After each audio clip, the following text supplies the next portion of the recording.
નમસ્કાર, border news કચ્છમાં આપનું સ્વાગત છે. નખત્રાણા તાલુકાના રામપર સરવા ગ્રામજનોને ભગવાન શિવના દર્શન કરવા હોય તો અગાઉ સરવા જવું પડતું હતું. એટલે ગામના વડીલોનું વર્ષોથી એક સપનું હતું કે ગામમાં એક શિવાલય હોવું જોઈએ. તેની સતત ચર્ચાઓ ચાલી રહી હતી. અંતે શિવાલય નિર્માણ કરવાનું નક્કી થતાં ગામના વડીલોએ સરસ આયોજન કરી ગામમાં આવેલા રામ સરોવરના કાંઠે નૂતન શિવ મંદિરનું નિર્માણ કરવું એવું નક્કી થયું અને આ વિચારમાંથી શ્રી રામેશ્વર મહાદેવ મંદિર નિર્માણ થયું અને 2016માં તેનો પ્રાણ પ્રતિષ્ઠા મહોત્સવ ધામધૂમથી ઉજવાયો.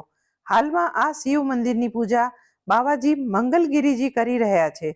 નખત્રાણા તાલુકા પંથકમાં સરોવરના કાંઠે કદાચ આવું પહેલું શિવાલય હશે. આ શિવ મંદિર ગ્રામજનો માટે શ્રદ્ધાનું સ્થાન બની ચૂક્યું છે. દર વર્ષે સાતમ આઠમ પર માદરે વતનમાં પધારતા રામપરવાસીઓ આ શિવાલયના દર્શન કરી રામ સરોવરના જળના અમી છાંટણા કરી તન મનથી ધન્યતા અનુભવે છે. આમ રામપર ગામના ભાવિ પેઢી માટે પણ રામેશ્વર મહાદેવ મંદિર આકર્ષણનું કેન્દ્ર બિંદુ બની રહેશે. આ શિવ મંદિરની નજીકમાં જ રંગાણી પરિવારના સુરધન રાજા દાદાનું સ્થાનક અને કષ્ટભંજન હનુમાનજી મહારાજનું મંદિર પણ આવેલું છે. આ બધા મંદિરો અને સ્થાનકોના દર્શન કરી લોકો ધન્યતા અનુભવી રહ્યા છે.